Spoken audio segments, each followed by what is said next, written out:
அரசியல் கருடன் உறவுகளுக்கு வணக்கம். இன்று நேர்காணலில் நம்மோடு இணைந்திருக்கும் சிறப்பு விருந்தினர் ஊடகவியலாளர் திரு அம்சத் அவர்கள். வணக்கம் சார்.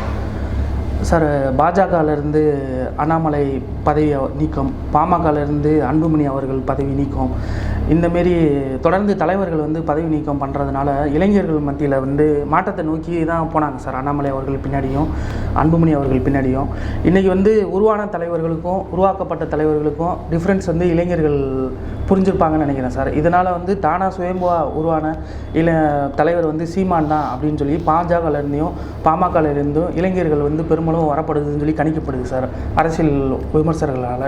உங்களோட கருத்து என்ன சார்? இல்லை, இப்போ அண்ணாமலை அவர்கள் பாஜகவினுடைய மாநில தலைவராக அறிவிக்கப்படும் பொழுது அவர் பாஜக உறுப்பினராக இருந்தோ இல்லை பாஜகவுக்காக உழைத்தோ அவர் உள்ளே வந்தவர் இல்லை. அதே போல் அண்ணன் அன்புமணி அவர்கள் பார்த்தீங்கன்னா ஐயா ராமதாஸ் அவர்கள் இல்லைன்னா அண்ணன் அன்புமணி அவர்கள் இல்லை. இப்போ இவர்கள் இருவருமே உருவாக்கப்பட்ட தலைவர்கள். ஒன்று வாரிசு அடிப்படையில் உருவாக்கப்பட்ட ஒரு தலைவர், இன்னொருத்தர் பார்த்தீங்கன்னா பாஜகவினுடைய தலைமைக்கு ஒரு தலைவர் வேணும் அப்படின்னு உருவாக்கப்பட்டவர் தான் அண்ணாமலை அவர்கள். இப்படி ரெண்டு தலைவர்களும் உருவாக்கப்படும் போது தானாகவே சுயம்பாக ஒரு தலைவன் உருவாகிறான் அப்படின்னா நீங்கள் தமிழ்நாட்டு அரசியலில் பார்த்தீங்கன்னா நம்ம சீமான் அவர்களை தவிர்த்து விட்டு பேச முடியாது. அப்போ ஒரு மாற்றம் வேணும். அண்ணாமலை வந்தாருன்னா ஒரு நல்ல கருத்து பேசுகிறாரு, எப்படியாவது ஒரு மாற்றத்தை கொண்டு வருவார், ஊழலுக்கு எதிராக நிற்கிறாரு, குறிப்பாக திமுக அரசு செய்யக்கூடிய ஊழல்கள் எல்லாம் சுட்டிக்காட்டி பேசுகிறார் அப்படின்னு ஒரு பக்கம் இளைய சமுதாய பிள்ளைகள் அண்ணாமலை அவர்கள் பக்கம் போகிறாங்க. இன்னொரு பக்கம் பார்த்தீங்கன்னா அன்புமணி அவர்கள் பார்த்தீங்கன்னா ஒரு மேடையில் அது எந்த இடத்துல போட்ட கூட்டம் தெரியல, அந்த கூட்டத்தில் பேசும்போது சொல்லியிருப்பார் அன்புமணி ஆகிய நான் அப்படின்னு சொல்லும்போது அந்த இளைய சமுதாய பிள்ளைகளுடைய கைத்தட்டல்கள் கரகோஷங்கள் பார்த்தீங்கன்னா பெரிய அளவில் அதிகமாச்சு. அதே போல் மாணவ சமுதாய பிள்ளைகள் எல்லாருமே அண்ணன் அன்புமணி அவர்களை உற்று கவனித்தாங்க. ஏன்னா அவருடைய ட்ரெஸ்ஸிங் சென்ஸாக இருக்கட்டும், அவர் மேடையில் பேசக்கூடிய விதயமா அப்படி நடந்துக்கிட்டே மேடையில் பேசும்போது ஒரு அரசியல் கட்சி தலைவர்னா ஒரு மைக்கு வச்சு அங்கே நின்றுக்கிட்டு தான் பேசுவார். ஆனால் அன்புமணி அவர்கள் நடந்துக்கிட்டே சோசியலாக ரொம்ப சாதாரணமாக பேசுகிறாரு, இவர் ஒரு மாற்றமாக வருவார், ஒரு படித்தவராக இருக்கார் அப்படின்னு நினச்சாங்க. ஆனால் ரெண்டு பேருமே உருவாக்கப்பட்ட தலைவர்கள்ங்கிறத இன்றைக்கி தமிழக மக்களும் இளைய சமுதாய பிள்ளைகளும் புரிஞ்சிருப்பாங்க. ஆனால் உருவான தலைவர் அப்படின்னா இந்த இனத்துக்காக, இந்த இனத்தினுடைய விடுதலைக்காக ஒரு அரசியல் பேசுகிறார் அப்படின்னா அது சீமான் மட்டும்தான். அப்போ ஆட்டோமேட்டிக்காக அண்ணாமலை அவர்களை நம்பி போன அந்த இளைய சமுதாய பிள்ளைகள் என்ன பண்ணுவாங்க அப்படின்னா, அப்போ சீமான் தான் இங்கே ரொம்ப தெளிவாக இருக்கார், சீமானுடைய அரசியல் எந்த கட்சியோடும் கூட்டணி இல்லை, அவர் யார் கூடயும் கூட்டணி பேரத்துக்காக போல, நோட்டுக்காக போல, சீட்டுக்காக போல. இன்னொரு பக்கம் அன்புமணி அவர்கள் ஏதாவது ஒரு மாற்றத்தை கொண்டு வருவாருங்கும் போது அவராலேயே அவர் கட்சியில் ஒரு தலைவர் பதவியில் இருக்க முடியல. அப்போ நிரந்தரமாக ஒரு தலைவன் இந்த மண்ணுக்காக மக்களுக்காக இருக்கானா அது சீமான் தான் அப்படின்னா அந்த யங்ஸ்டர்ஸ் எல்லாமே சீமான் பக்கம் வருவாங்க. இந்த 26 தேர்தல் என்பது ஏற்கனவே சொன்ன மாதிரி சீமான் அவர்களுக்கு யங்ஸ்டர்ஸோடைய ஓட்டு அதிகமாகும். அது மட்டும் இல்லாமல் இந்த புதிய வாக்காளர்கள் இருக்காங்க, அவங்க என்ன பண்ணுவாங்க அப்படின்னா, அதுக்கு ஒரு உதாரணம் தான் அந்த எஸ்ஆர்எம் கல்லூரியில் பார்த்தீங்கன்னா அந்த கல்லூரி நிகழ்வு நடந்தது. அப்போ அது ஒரு அரசியல் கட்சி நிகழ்வு இல்லை. அந்த நிகழ்வில் சீமான் அவர்களுக்கு மிகப்பெரிய கைத்தட்டலும் கரகோஷமும் கிடைக்கிது அப்படின்னா அதுதான் சீமானுடைய வெற்றியாக நான் பார்க்குறேன். கண்டிப்பாக 26 சீமானுக்கு யங்ஸ்டர்ஸுடைய ஓட்டு இன்னும் அதிகமாகும். இப்போ கிட்டத்தட்ட லட்சக்கணக்கான இளைஞர்கள் மாற்றம் தான் வேணும் அப்படின்னு சொல்லி அன்புமணி அவர்கள் பின்னாடி நின்னாங்க சார். ஒரு 2-3 வருஷத்துலேயே பெரிய அளவு தமிழக அரசியலில் அண்ணாமலை அவர்களும் ஒரு புரட்சி ஏற்படுத்தினார். அவரும் இளைஞர்களை கையில் வச்சு தான் பண்ணாங்க, இவங்களும் இளைஞர்கள் கையில் வச்சு தான் பண்ணாங்க. இப்போ இவங்களை நோக்கி இவங்க இளைஞர்கள் நாம் தமிழர் நோக்கி நகர்வாங்க அப்படின்னு சொல்லப்படுது சார். அப்படின்ற பட்சத்தில் அவங்களோட அரசியல் எதிர்காலம் இளைஞர்கள் மத்தியில் தோணும்ல சார், இவர் தான் தலைவர் நினச்சி இவர் பின்னாடி போனோம், இவருக்கே நிரந்தரம் இல்லை, ஒரு செகண்டில் தூக்கி போயிட்டார், அப்புறம் இவர் எடுத்துகிட்டு போன கொள்கை எந்த அளவுக்கு நிற்கும் சார்? இல்லை, இப்போ இதுக்கு உதாரணமாக நம்ம சொல்லணும்னா மக்கள் நீதி மையத்தை சொல்லலாம். மக்கள் நீதி மையம் என்ற கட்சி ஆரம்பிக்கப்பட்ட போது அவங்க தேர்தலில் தனித்து நின்று டார்ச் லைட்டை வைத்து டிவியெல்லாம் அடித்து உடைக்கும் போது 4 விழுக்காடு வாக்குகளை அந்த தேர்தலில் பெற்றாங்க. அந்த 4 விழுக்காடு வாக்குகளுமே பார்த்தீங்கன்னா ஒரு மாற்றத்தை எதிர்நோக்கி அந்த வாக்குகள் தான். இப்போ அண்ணாமலை அவர்களுக்கு பார்த்தீங்கன்னா ஒரு மாற்றம் வேணும்னா அங்கே இளைய சமுதாய பிள்ளைகள் அண்ணாமலை பக்கம் போகிறாங்க, இன்னொரு பக்கம் அன்புமணி பக்கம் போகிறாங்க. அப்படின்னா இன்னைக்கு அண்ணாமலை மாநில தலைவர் பதவியிலிருந்து நீக்கணும் அப்படிங்கும்போது மதுரை மாவட்டம் முழுக்க பார்த்தீங்கன்னா சோரட்டிகள் ஒட்டப்படுத்த நம்ம பார்த்தோம். அண்ணாமலை அவர்களை நீக்கக்கூடாது அப்படின்னு அந்த இளைய சமுதாய பிள்ளைகள் என்ன பண்ணுவாங்கன்னா ஏமாந்து போவாங்க. அப்போ நம்ம ஒரு தலைவர் நினச்சி அண்ணாமலை பின்னாடி நின்றோம், ஆனால் அவர் உண்மையான ஒரு தலைவர் இல்லை, அவர் எப்போ வேணாலும் பதவி மாறலாம், கட்சி மாறலாம்.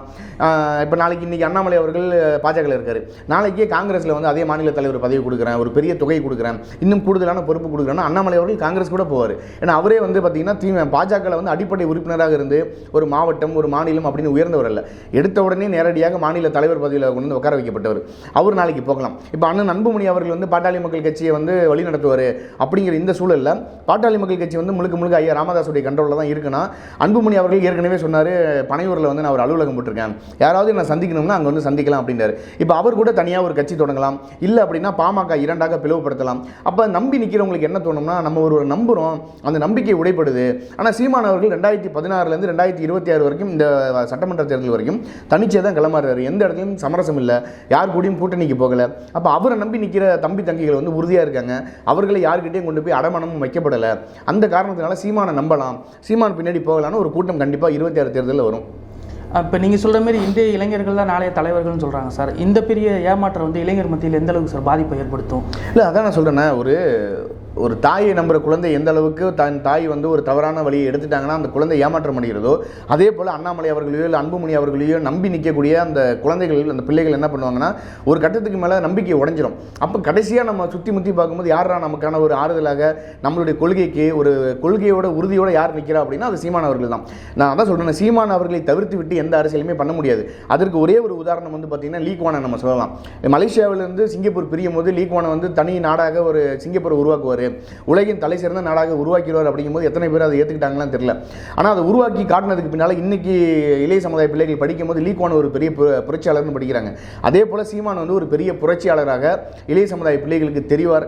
நீங்கள் கூட பார்த்தீங்கன்னா அந்த SRM கல்லூரியிலேயே ஒரு மாணவி பேசும்போது சொன்னாங்க, ஒரு தேர்தலில் வந்து ஒரு சின்னம் கூட வந்து பார்த்தீங்கன்னா இன்றைக்கி சரியாக இல்லை, மக்கள் குழப்ப நிலையில் இருக்காங்க. அப்படிங்கும்போது அங்கே நடுவராக இருக்கக்கூடியவர் ஒரு கேள்வி கேட்குறாரு, இன்னமும் தமிழ்நாட்டில் அப்படி இருக்குன்னு நினைக்கிறீங்களா அப்படின்றதுக்கு அதுக்கு ஒரே உதாரணம் எதிரே உட்காந்துருக்கிற ஐயா சீமான் அவர்கள் தான் அப்படின்னு சொல்லி அவங்க சொல்கிறாங்க. அப்போ என்னன்னா, அப்போ சீமானுடைய சின்னம் என்பது அங்கே பறிக்கப்படுகிறது. ஒவ்வொரு தேர்தலுக்கும் ஒரு சின்னம் கொடுக்கப்படுகிறது. அந்த சின்னம் என்பது ரொம்ப கண்ணுக்கே தெரியாத அளவுக்கு தேடி கண்டுபிடிச்சி, அப்போ வந்து பார்த்தீங்கன்னா நாம் தமிழர் கட்சி ஒரு அங்கீகரிக்கப்பட்ட கட்சி கிடையாது. அப்போ அந்த சின்னம் வந்து 10வது இடத்துல இருக்கலாம், 20வது இடத்துல இருக்கலாம். ஆனால் இன்றைக்கி தான் அங்கீகரிக்கப்பட்ட கட்சியாக இருக்காங்க. அப்போ தேடி கண்டுபிடிச்சி 36 லட்சம் பேர் வாக்கு செலுத்தியிருக்காங்களே. இந்த 36 லட்சம் வாக்குகள் மட்டும் சீமானுக்கான வாக்குகள் இல்லை.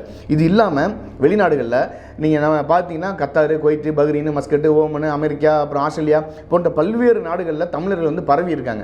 தங்களுடைய வேலை நிமித்தத்துக்காக பணிக்காக அங்கே போனவங்க அந்த தேர்தல் நேரத்தில் வர முடியல.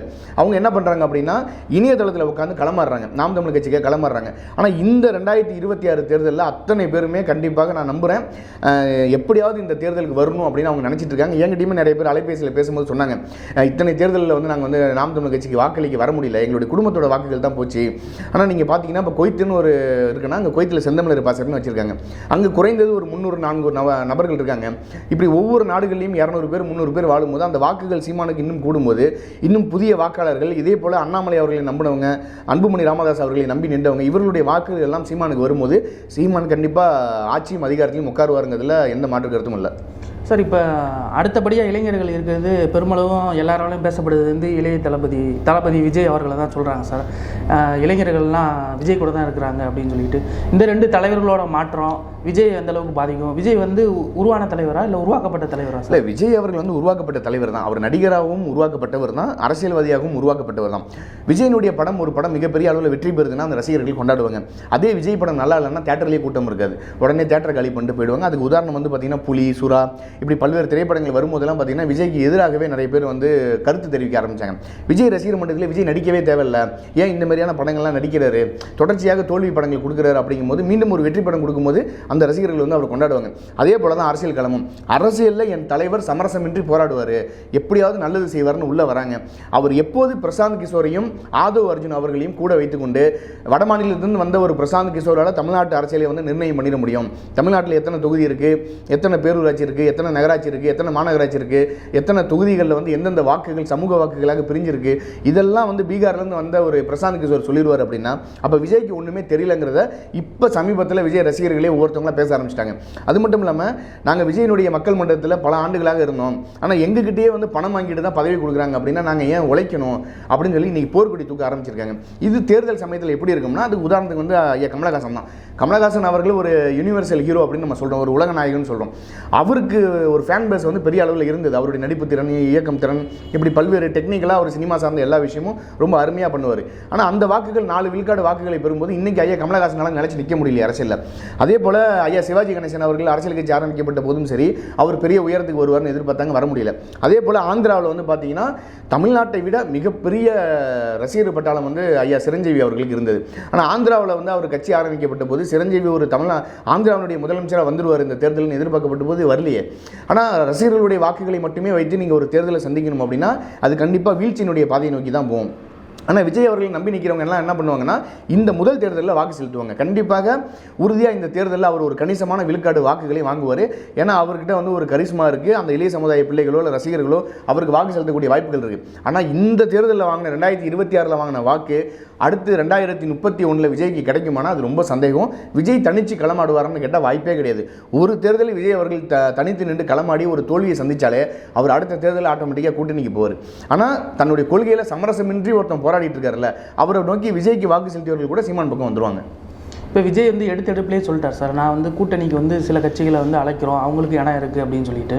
அப்படின்ற பட்சத்தில் இந்த 2 தலைவர்களோட மாற்றம் வந்து இவருக்கு வந்து வீக் ஆகுமா சார் விஜய் பக்கம்? அங்கே உள்ள இளைஞர்கள் வந்து பெருமளவு நம்பப்படுவாங்களா, இல்லை இந்த 2 தலைவர்களோட மாற்றத்தினால அவங்க வந்து இந்த முதல் தேர்தலிலே வந்து விஜயை புறக்கணிக்கிறதுக்கு வாய்ப்பு இருக்குமா சார்? இல்லை சார், முதல் தேர்தலை பொறுத்த வரைக்கும் விஜயனுடைய ரசிகர்கள் என்ன பண்ணுவாங்கன்னா, எனக்கு என்ன தோணுதுன்னா விஜய்க்கு தான் வாக்கு செலுத்துவாங்க. விஜயோடைய ரசிகர்கள் இந்த அதிருப்தியில் இருக்கக்கூடிய விஜய் ரசிகர்கள் கூட விஜய்க்கு வாக்கு செலுத்துவாங்க. ஆனால் விஜய் இந்த தேர்தலில் ஒரு கணிசமான வாக்குகளை வாங்குவாருங்கிறதுல எந்த விதமான மாற்று கருத்தும் இல்லை. அந்த நம்பிக்கை எப்போ உடைப்படும்னா, விஜய் அவர்கள் தனித்து களம் கண்டாருன்னா அந்த நம்பிக்கை வந்து உடைப்படாது. ஆனால் அவர் வந்து வேறு ஏதாவது ஒரு கட்சிகளோட கூட்டணி போகும்போது அப்போ என்ன விமர்சனத்துக்கு உள்ளாகும்னா, இப்போ வேறு ஏதாவது ஒரு கட்சி கூட்டணி போகிறாருன்னா, ஏன் அந்த கட்சி வந்து ஆட்சியில் இருக்கும்போது ஊழல் பண்ணலையா, அவங்க எதுவும் தவறு பண்ணலையா, அவங்க மக்களுடைய அரசியலுக்கு எதிராக பண்ணலையா, விவசாயிகளுக்கு எதிராக இல்லை மாணவர்களுக்கு எதிராக இப்படி பல்வேறு துறையை சார்ந்த மக்களுக்கு எதிராக எதுவுமே பண்ணலையாங்கிற ஒரு கேள்வி வந்துடும். இப்போ விஜயை வந்து ரொம்ப தூய்மையானவராக நம்ம பார்க்கணும். ஏன்னா அரசியலுக்குள்ளே வரும்போது அவர் எந்த பின்புலமும் இல்லாமல் ஏற்கனவே ஒரு அரசியலில் நின்று அவர் எந்த ஊழலும் பண்ணல. ஆனால் ஊழலே பண்ணாமல் விஜய் அரசியலுக்குள்ளே வரும்போது ஒரு ஊழல் பண்ண கட்சியோட கூட்டணி வைக்கும் போது அவருடைய ஒரு நம்பகத்தன்மை வந்து உடைப்படும்ல. ஆனால் சீமான் அவர்களுடைய கருத்து என்னன்னா, நான் இந்த அரசியல் மாற்றத்தை வந்து கொடுக்கணும்னா உள்ளே வரேன். ஊழலற்ற ஒரு ஆட்சி, லஞ்சம் லாவணியமற்ற ஒரு ஆட்சி, சாதிய ஏற்றத்தாழ்வுகள் இல்லாத ஒரு ஆட்சி, விவசாயிகளை வஞ்சிக்காத ஒரு ஆட்சி, மாணவர்களுக்கு வந்து நல்ல கல்வித்திறனை கொடுக்கணும், தரமான மருத்துவம், தரமான கல்வி, தரமான குடிநீர் கொடுக்கணுங்கிற ஒரு அரசியலை முன்னெடுக்கிறார்ல. எந்த அரசியல் கட்சி தலைவனும் சீமான் அவர்களைப் போல இந்த மண்ணையும் மக்களையும் இனத்தையும் காக்கா குருவி சிட்டு மைனா அப்படின்னு யாருமே நேசிப்பதில்லை. எல்லாருமே என்ன சொல்கிறாங்கன்னா, அந்த கட்சி என்ன பண்ணிச்சு தெரியுமா, இந்த கட்சி என்ன பண்ணிச்சு தெரியுமா, நாளைக்கு நான் ஆட்சிக்கு வந்தேன்னா உங்களுக்கு வந்து லேப்டாப் கொடுப்பேன், உங்களுக்கு வந்து இலவச இருசக்கர வாகனம் கொடுப்பேன், இலவசமாக மிக்சி கொடுப்பேன், கிரைண்டர் கொடுப்பேன், மகளிர்களுக்கு 1000 ரூபாங்கிறது 2000 கொடுப்பேன், 3000 கொடுப்பேன், இலவச பேருந்துங்கிறத வந்து புறநகர் பேருந்துகளையும் நான் கொண்டு வருவேன். இப்போ மாநகர பேருந்துகளில் மட்டும்தான் இப்போ இலவசம் இருக்குன்னா அது அனைத்து பேருந்துகளையுமே நான் வந்து இலவசம் கொண்டு வருவேங்கிறாங்களே தவிர மக்கள் வந்து இலவசமாக பேருந்து பயணம் பண்ணணும் இல்லை மாதம் 1000 ரூபாய் வேணும்னு யாருமே கேட்கல. இன்றைக்கி நீங்கள் கிராமப்புறங்களில் போனீங்கன்னா ஒரு பேண்ட் ஷர்ட் போட்டுட்டு ஒரு ஷூ போட்டுக்கிட்டு ஒருத்தர் பைக்கில் போனார்னா அவர் உடனே எந்த குழுவை சார்ந்தவர், எந்த மகளிர் குழுவில் பணம் வசூல் பண்ண வந்திருக்காரு, நபார்டு குழுவா, சமஸ்தா குழுவா, அந்த குழுவா, இந்த குழுவான்னு மக்கள் பேசுகிறாங்க. ஆனால் என்னன்னா இன்னைக்கு இருக்கக்கூடிய தமிழ்நாட்டு மக்களை எல்லாருமே இந்த அரசு என்ன பண்ணுதுன்னா குடிக்க வைத்து அவருடைய வருமானத்தை முழுக்க டாஸ்மாக் பக்கம் இழுக்குது. ஆனால் கேட்டால் நாங்கள் மகளிர்களுக்கு வந்து கடன் கொடுக்குறோங்கிறாங்க. அந்த கடனை வாங்கிட்டு அவங்க திரும்ப கட்ட முடியாமல் எவ்வளோ கஷ்டப்படுறாங்கிறது அங்கே போய் பார்த்தா தான் தெரியும். அப்படி இருக்கும்போது எந்த விதமான மாற்றத்தையும் விஜய் அவர்கள் நிகழ்த்த போவதே கிடையாது. என்னன்னா விஜயும் ஒரு சராசரியான அரசியல்வாதி, அவர் உருவாக்கப்பட்ட தலைவர், உருவான தலைவர் கிடையாது. இப்போ சீமான் அவர்கள் வந்து பார்த்தீங்கன்னா ஒரு திரைத்துறையில் இருந்தார், ஒரு திரைப்படம் இயக்குனார், ஒரு 2-3 படங்கள் இயக்குனார், ஒரு 2-3 திரைப்படங்கள் நடித்தார்.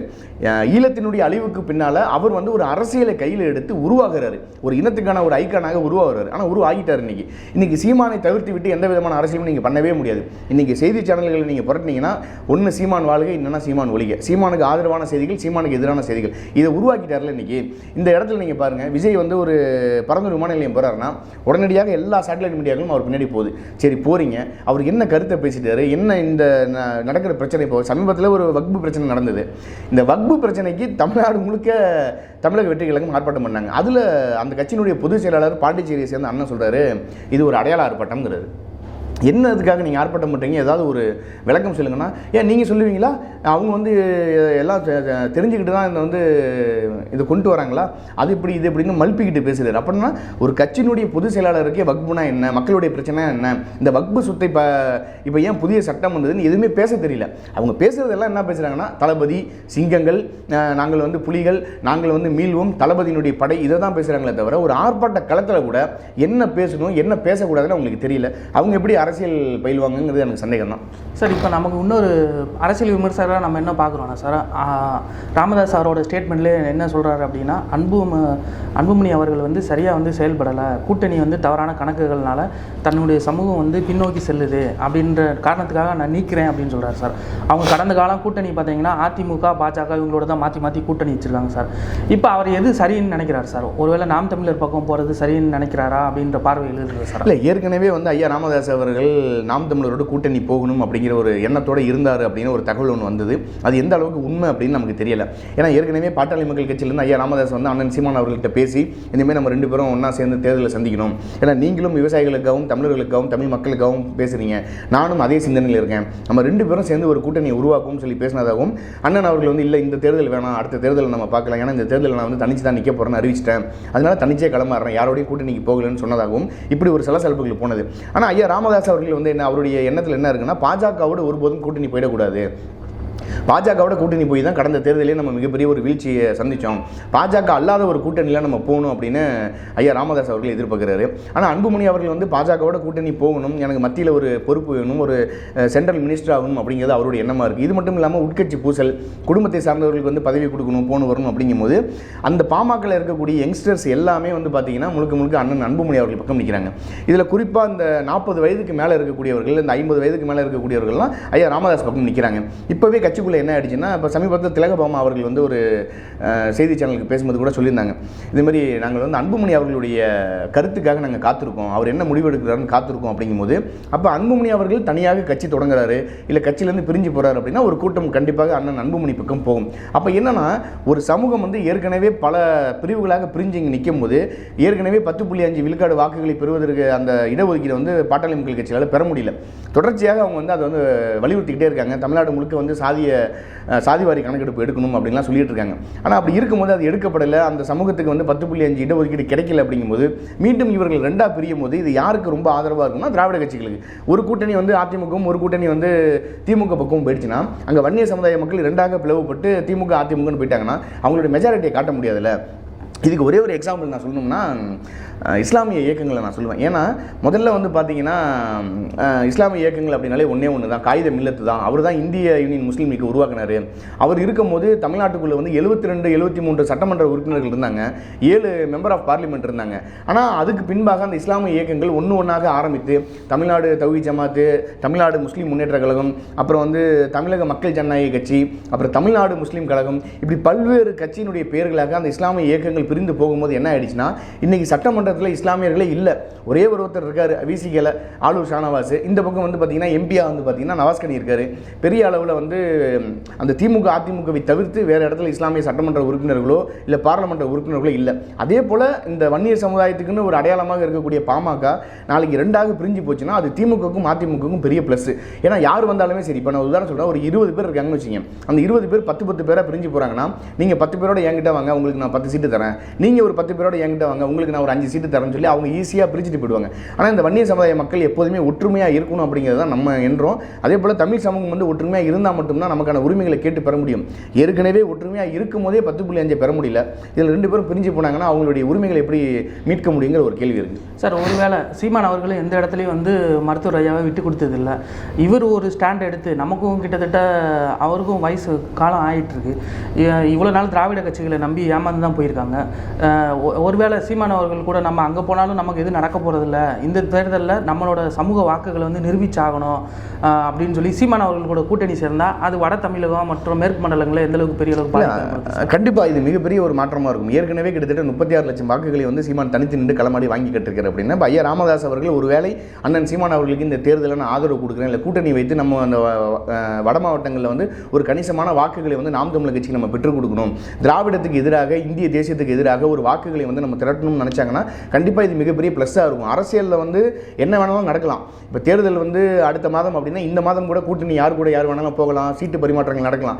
ஒருவேளை ஐயா ராமதாஸ் அவர்கள் அப்படி நினைத்து சீமான் அவர்கள் தொடர்ச்சியாக தமிழ் மண்ணுக்கும் தமிழ் மக்களுக்குமாக பேசுகிறார், நானும் அதே பாதையில் தான் வரேன், நான் இத்தனை ஆண்டு காலமாக எல்லாரையும் நம்பி ஏமாந்து போய் கடைசியில் நான் வந்து எந்த ஒரு அதிகாரமே நான் அனுபவிக்கல. இப்போ ஐயா பழனி பாபா அவர்களுமே அதிமுக ஆதரவாக இருந்தார், திமுக ஆதரவாக இருந்தார், எவ்வளவோ திமுகலாம் ஆதரவாக அவர் மாதிரிலாம் யாருமே பேசியிருக்க முடியாது. ஆனால் ஒரு கட்டத்துக்கு மேலே திமுக அதிமுக 2 கட்சிகளுமே தமிழர்களுக்கு தேவையில்லைன்னு சொல்லி தான் அவர் ஒரு புதியதாக ஒரு இயக்கத்தை தொடங்கினார். அதே போல் ஐயா ராமதாஸ் அவர்கள் திமுக அதிமுக காங்கிரஸ் பாஜக நம்பி நான் ஏமாந்துட்டேன், இந்த தமிழ் மண்ணுக்காக தொடர்ச்சியாக ஒருத்தர் பேசிட்டு இருக்காரு சீமான் அவர்கள், அந்த சீமானோட நான் போய் ஆதரவாக நின்று களத்தில் அவருக்கு நான் கை கொடுத்தேன்னா கண்டிப்பாக நான் வந்து தமிழர்களுடைய வாக்குகளையும் வன்னிய சமுதாய மக்களுடைய வாக்குகள் இவ்வளோ மெஜாரிட்டியாக இருக்குங்கிறதையும் ப்ரூவ் பண்ண முடியும். அப்படிங்கிறதுல 2 பேரும் சேர்ந்து நிற்கலாம். அப்படி சேர்ந்து நின்றாங்கன்னா இந்த திராவிட கட்சிகளுக்கு கண்டிப்பாக வயிற்றில் புளிய கரைக்கும் தான் சொல்லணும். இப்போ திமுக அதிமுக 2 திராவிட கட்சிகளும் பணபலத்தில் பெருமளவு இருக்காங்க சார். இப்போ வந்து பாமகவும் நாம் தமிழர் கூட்டணி வச்சு ஒரு வேளை தேர்தலில் போட்டிடுறாங்கன்னா இவங்க வாக்குகளுக்கு எந்த அளவுக்கு பணமும் கொடுக்க போகிறதில்ல சார். அப்படி இருக்கிற பட்சத்தில் வெற்றிக்கனியை எட்ட முடியுமா சார்? கண்டிப்பாக. என்னன்னா திமுக அதிமுகவுக்கு வாக்களிக்கக்கூடியவர்கள் நீங்கள் பார்த்தீங்கன்னா ரெண்டே விஷயத்துக்காக மட்டும்தான் வாக்களிக்கிறாங்க. ஒன்று சின்னம், ரெண்டாவது வந்து பார்த்தீங்கன்னா பணம். நீங்கள் திமுக காரனுக்கே நீங்கள் பணம் கொடுக்கலன்னா அவனே உங்களுக்கு ஓட்டு போட மாட்டான் திமுகவுக்கு. அதிமுகவும் அப்படி தான். அப்போ என்னன்னா இரட்டை இலை சின்னத்தில் நீங்கள் ஐயா ஸ்டாலின் அவர்களை நிப்பாட்டினாலும் உதயசூரியன் சின்னத்தில் ஐயா எடப்பாடி பழனிசாமி நின்றாலுமே மக்கள் வாக்கு செலுத்துவோம். அப்போ என்னன்னா மக்களுடைய மைண்டில் சின்னம் இரட்டை இலை உதயசூரியன், இரட்டை இலை உதயசூரியன் இது வந்து பதிஞ்சிருச்சு. கிட்டத்தட்ட நான் வந்து கணிச்ச வரைக்கும் பார்த்தீங்கன்னா இந்த 50 வயதுக்கு மேலே இந்த 60 வயது 70 வயதில் இருக்கக்கூடியவர்கள்லாம் அந்த தொகுதியினுடைய வேட்பாளர் யார், அவங்க இதுக்கு முன்னாடி என்ன பண்ணியிருக்காங்க, இதுக்கு முன்னாடி எந்த கட்சியில் இருந்தாங்க, கட்சி விட்டு கட்சி தாவி வந்தாரா, இல்லை அவர் மேலே நல்ல விஷயங்கள் இருக்கா, இல்லை கெட்ட விஷயங்கள் இருக்கா, அவர் உண்மையாக மக்களுக்கு உழைப்பாரா, எதுவுமே பார்ப்பதில்லை. ஒன்றும் இல்லை. இப்போ மக்கள்கிட்டே நான் கேட்குறேன், உண்மையாகவே உங்கள் இந்த காணொலி நீங்கள் பார்க்குறீங்கன்னா உங்கள் தொகுதியினுடைய எம்எல்ஏ யார், அந்த எம்எல்ஏவை நீங்கள் எப்போ கடைசியாக பார்த்தீங்க? தேர்தலில் வந்து உங்ககிட்ட வாக்கு கேட்கும்போது பார்த்துருப்பீங்க. இந்த 5 ஆண்டுகளில் உங்களுக்காக அவர் என்ன செஞ்சிருக்காரு? உங்கள் தொகுதியில் உள்ள சாலைகள், பள்ளிக்கூடங்கள், அரசு மருத்துவமனைகள், பேருந்து நிலையங்கள் இப்படி எல்லாமே தரமான முறையில் மாற்றப்பட்டிருக்கா அப்படிங்கிற ஒரு கேள்வி இருக்குது. அப்போ எதுவுமே இங்கே மாற்றப்படலை. ஆனால் பணம் கொடுத்தா மட்டும்தான் திமுக அதிமுக வாக்குகளை பெற முடியுங்கிற ஒரு நிலை இருக்குது. ஆனால் திமுகவோட அதிமுக கம்பேர் பண்ணும்போது அதிமுகவுக்கு கூட பார்த்தீங்கன்னா எம்ஜிஆர் ஜெயலலிதா அப்படிங்கிற ஒரு கான்செப்டில் வந்து வாக்கு செலுத்தக்கூடியவர்கள் இருக்காங்க. ஆனால் திமுகவுக்கு முழுக்க நீங்கள் குவார்டரு, கோழி பிரியாணி, தேர்தலுக்கு பணம், இது மூணையும் நீங்கள் கொடுக்கணும். இதை கொடுத்தா மட்டும்தான் திமுகவுக்கு ஓட்டு விழுவும். 75 ஆண்டுகள் ஆயிடுச்சு திமுகங்கிற கட்சி உருவாக்கப்பட்டு. ஒரு தேர்தலில் திமுக தனிச்சு நிற்க சொல்லுங்க, பணம் கொடுக்காம புதிய சின்னத்தில் நிற்க சொல்லுங்களேன், திமுக ஒரு இடத்துல கூட டெபாசிட் வாங்காது. இதுதான் உண்மை. ஆனால் நாம் தமிழர் கட்சியோ இல்லை வந்து பாட்டாளி மக்கள் கட்சியோ அப்படி இல்லை. பாட்டாளி மக்கள் கட்சிக்கு வாக்கு செலுத்தக்கூடியவர்கள் எப்படின்னா தன் சமூகத்தை சார்ந்தவர் ஐயா ராமதாஸ் அவர்கள் தன் சமூக மக்களினுடைய விடுதலைக்காகவும் அவர்களுக்கான பிரச்சனைக்கு எல்லாத்துக்குமே அவர் குரல் கொடுக்கிறாரு. 10.5 இடஒதுக்கீடாக இருக்கட்டும், இன்னும் பல்வேறு விஷயங்கள் வன்னிய மக்களுடைய ஆதரவை இன்னும் பெற்றுட்டு இருக்காரு. நீங்க பாருங்க, கிட்டத்தட்ட ஐயா ராமதாஸ் அவர்கள் கட்சி ஆரம்பித்த காலகட்டத்திலிருந்து இன்னைய வரைக்கும் வந்து பார்த்தீங்கன்னா வன்னிய சமுதாயத்துக்கு ஒரு அடையாளம்னா ராமதாஸ் மட்டும்தான். அதை தாண்டி வேற யாருமே அந்த இடத்துக்கு வர முடியாதுங்கிற ஒரு நிலையை உருவாக்கிட்டார்ல. இன்னமும் அந்த மக்கள் அவரை நம்பி வாக்கு செலுத்துறாங்கல்ல, அந்த வாக்குகளை ஒருபோதும் நீங்கள் பணம் கொடுத்தோ கோட்டர் கொடுத்தோ கோழி பிரியாணி கொடுத்தோ மாற்ற முடியாது. அதே போல சீமானுடைய வாக்குகள் எல்லாம் பார்த்தீங்கன்னா யாரோ வந்து பணத்துக்காக போடுறா, இல்லை அவர் இந்த படத்தில் 50 படம் நடிச்சிருக்காரு, அந்த படத்தில் வந்து ஃபைட் பண்ணியிருக்காரு, இனிமேல் டான்ஸ் ஆடி இருக்காரு, அப்படிலாம் யாரும் வாக்கு செலுத்தலை. அவர்கள் சீமானுக்கு விழக்கூடிய ஒவ்வொரு வாக்கும் தமிழ்நாட்டை ஒரு தமிழன் ஆளணும், இங்கே இருக்கக்கூடிய விவசாய நிலங்கள் பாதுகாக்கப்படணும், கனிம வளங்கள் பாதுகாக்கப்படணும், இயற்கை வளங்கள் பாதுகாக்கப்படணும், என் மொழி பாதுகாக்கப்படணும், என் இனம் பாதுகாக்கப்படணும். அதே போல ஈழத்தில் நடந்த மாதிரி தமிழ்நாட்டுக்குள்ளே நடந்துடக்கூடாது, ஒரு இன அழிப்பு நடந்துடக்கூடாது, கொஞ்சம் நஞ்சம் இருக்கக்கூடிய நம்ம இனத்தையாவது நம்ம மீட்டுக்கணும், நம்ம காப்பாற்றணும்னு நினைக்கக்கூடியவர்கள் அப்படிங்கிறவங்க தான் நாம் தமிழர் கட்சிக்கு வாக்கு செலுத்துறாங்க. நாம் தமிழர் கட்சிக்கு யாருக்காவது ஒருத்தவங்க நான் பணம் பெற்றுட்டு வாக்கு செலுத்தினேன், இல்லை எனக்கு கோட்டரும் கோழி பிரியாணியும் கொடுத்தாங்க அதுக்காக நான் வாக்கு செலுத்தினேன் ஒருவர் கூட சொல்ல முடியாது. ஆனால் திமுக அப்படி கிடையாது, அது இல்லைன்னா கிடையாது. அப்போ பார்க்கும்போது இந்த பாமகவினுடைய பாட்டாளி மக்கள் கட்சி ஐயா ராமதாஸ் அவர்களுக்கு விழக்கூடிய வாக்கும் சீமான் அவர்களுக்கு விடக்கூடிய வாக்கும் ஒன்று சேர்ந்தால் இங்கே திராவிடமே கிடையாது. இங்குள்ள தமிழர் ஒன்றாதல் கண்டேங்கிற மாதிரி இங்கே இருக்கக்கூடிய தமிழர்கள் எல்லாம் ஒன்று சேர்ந்து ஒரு தேர்தலை சந்திச்சாங்கன்னா ஏது திராவிட கட்சி, ஏது தேசிய கட்சி? அப்போ கடந்த காலங்களில் வந்து பிரசாந்த் கிஷோர் அவர் பேட்டியில் நம்ம பார்த்துருக்குறோம் சார், 2 திராவிட கட்சியில் ஒரு கட்சி வந்து அழியும் அப்படின்ற மாரி. சப்போஸ் இது ஒரு வேளை இந்தமாரி கூட்டணி வந்து அமைகிற சூழல் உருவாச்சுன்னா அதிமுகவோட நிலைமை என்ன சார் ஆகும்? தென் மாவட்டங்களில் உள்ள நுழைய முடியாது. சப்போஸ் பாமக ஓட்டும் விழுகலைன்னா அவங்க அந்த அழியக்கூடிய திராவிட கட்சி அதிமுக இருக்குமா சார்? இல்லை, அதிமுக வந்து அழியக்கூடிய ஒரு திராவிட கட்சியாக இருக்குமான்னு கேட்டால் ஒரு சந்தேகம் தான். ஏன்னா அதிமுக என்ன கடைசி தொண்டன் இருக்கிற வரைக்கும் அதிமுகவுக்கு வாக்கு செலுத்திக்கிட்டே இருப்போம். ஆனால் திமுக அப்படி கிடையாது. நீங்கள் நல்லா பாருங்கள், திமுகவில் இருக்கக்கூடிய அமைச்சர்கள், இன்றைக்கி இருக்கக்கூடிய அமைச்சர்கள் எல்லாமே அதிமுகலேருந்து வந்தவங்க, இல்லை வேறு கட்சியிலேருந்து வந்தவங்க, இப்படி தான் எடுத்து பண்ணுறாங்க. இப்போ அமைச்சர் செந்தில் பாலாஜி அவர்களே பார்த்தீங்கன்னா அதிமுகவில் இருக்கும்போது ஊழல் செய்தார் அப்படின்னு வெளியேற்றப்பட்டவரை திமுக உள்ள இழுத்துக்கிச்சு. ஆனால் திமுக எப்போதுமே என்னென்னா பணத்தையும் அவர்களுக்கான பதவியையும் அவர்களுக்கான சலுகைகளும் கொடுத்து தான் அவர்களை தக்க வச்சுக்குது. திமுக வந்து நாம் தமிழர் கட்சியை போல இல்லை அதிமுகவை போல ஒரு நேர்மையான ஒரு கட்டமைப்பை உருவாக்கணும்னு நினச்சா கண்டிப்பாக முடியாது. இப்போ அதிமுக வந்து பார்த்தீங்கன்னா எம்ஜிஆருக்கு பின்பாக அம்மையார் ஜெயலலிதா அவர்கள் இருந்தாங்க, அதுக்கு பின்பாக ஐயா ஓபிஎஸ் வந்தார், சசிகலா வந்தாங்க, டிடிவி வந்தாங்க, இன்னைக்கு எடப்பாடி வந்தார். அப்படி இருந்தாலுமே இன்னைக்கு அந்த கட்சி ஒரு ஸ்ட்ராங்கான பில்லில் நிற்கிது அப்படின்னா அதுக்கு முழுக்க காரணம் இரட்டை இலை எம்ஜிஆர் அவர்கள், அம்மையார் ஜெயலலிதா அவர்கள் அப்படின்னா. ஆனால் திமுக அப்படி கிடையாது. திமுக வந்து எப்படின்னா நிறைய பேர் சொல்லுவாங்க நாங்கள் வந்து அண்ணாவினுடைய கொள்கையை ஏற்றுக்கொண்டவர்கள், அண்ணாவினுடைய கொள்கையும் அண்ணாவினுடைய வழிவந்தவர்கள் உறுதியாக எங்கே நிற்பாங்கன்னா அதிமுகவில் தான் நிற்பாங்க. கடந்த தேர்தலில் கூட பார்த்தீங்கன்னா அண்ணாமலை அவர்கள் வந்து அண்ணா அவர்களை தவறாக பேசிட்டாரு அப்படிங்கிற ஒரு காரணத்துக்காக வந்து அதிமுக தொண்டர்கள்லாம் பொங்கி எழுந்தாங்க. ஆனால் திமுக சார்ந்தவர்கள் யாருமே வாயை திறக்கல. அவர்களுக்கு தேவை தன்னை கட்டமைப்பு உருவாக்கிக்கணும். நான் ஒன்றே தாங்க சொல்லுவேன், அதிமுக தனித்து தேர்தலை கண்டால் கூட அவர்களுக்கு கணிசமான வாக்குகளை அவர்களால் பெற முடியும், பணம் கொடுக்காம கோட்டர் கொடுக்காம. ஆனால் திமுகவால் அது பெற முடியும்னா 100% வாய்ப்பே கிடையாது. திமுக டெபாசிட் கூட வாங்காது. நீங்கள் ஒரு ஊடகவியலாளராக பல காலம் அரசியல் நிகழ்வுகளை வந்து பார்த்துட்டு இருப்பீங்க சார். உங்களோட பார்வையில் இப்போ அன்புமணி அவர்கள் வந்து வெளியேற்றப்பட்டிருக்கார் சார். அவர் வந்து உடச்சி தனியாக போயிடுவார் அப்படின்னு நினைக்கிறீங்களா, இல்லை ஏதாவது சமரசம் பண்ணி திரும்ப 2 பேரும் ஒரே கட்சியில் தான் பயணம் பண்ணுவாங்களா? இல்லை, கண்டிப்பாக அவர் வெளியில் போகிறதுக்கு வாய்ப்புகள் ரொம்ப குறைவு. என்ன காரணம் அப்படின்னா, அங்கே இருக்கக்கூடிய அந்த வன்னியர் சமுதாய மக்களுடைய வாக்குகள் வந்து பார்த்திங்கன்னா முழுக்க 2 பேரையுமே வந்து வெவ்வேறாக பார்க்கல. ஐயா ராமதாஸ் அவர்களையோ அண்ணன் அன்புமணி அவர்களையோ வெவ்வேறாக பார்க்கல. இதுவே 2 பேரும் வெவ்வேறு தலைவர்களாக இருந்தாங்க அப்படின்னா கண்டிப்பாக அது ஒரு பிரிவினை ஏற்பட வாய்ப்பு இருக்குது. இப்போ ஓபிஎஸ் இபிஎஸ் மாரி இருந்தால் அது ஒரு பிரிவினை வருவதற்கு வாய்ப்புகள் இருக்குது. ஆனால் 2 பேருமே ஒன்று அப்படிங்கும்போது அவங்க என்ன நினைப்பாங்கன்னா, அங்கே இருக்கக்கூடிய தலைவர்களே ஒரு பேச்சுவார்த்தை பண்ணுவோம். ஏற்கனவே ஒரு பிரச்சனை எழுந்ததை நம்ம பார்த்தோம். மேடையிலேயே வந்து நீ போராட போ அப்படின்னு ஐயா ராமதாஸ் அவர்கள் சொல்லும்போது கூட அண்ணன் அன்புமணி அவர்கள் ரொம்ப கோபத்தை அடக்கிக்கிட்டு அங்கே உட்கார்ந்தார். இன்னமும் அண்ணன் அன்புமணி அவர்களாக இருக்கட்டும், அந்த பாமக இருக்கக்கூடிய பெரிய தலைவர்களாக இருக்கட்டும், ஐயா ராமதாஸ் அவர்கள் மேலே பெரிய ஒரு மரியாதை வச்சுருக்காங்க. ஆனால் உண்மையாகவே அண்ணன் அன்புமணி அவர்கள் அந்த தலைவர் பதவியிலிருந்து நீக்கப்பட்டது மிகப்பெரிய வருத்தமாக இருக்கும். இருந்தாலும் அவர் வந்து கொஞ்சம் அமைதி காப்பார், இல்லைனா ஒரு பேச்சுவார்த்தை மூலியமாக சுமூகமாக மீண்டும் பாட்டாளி மக்கள் கட்சியில் தொடருவாருன்னு தான் நான் நினைக்கிறேன். பல்வேறு கேள்விகளுக்கு தெளிவாக விளக்கம் கொடுத்தீங்க சார். நேரத்துக்கு மிக்க நன்றி.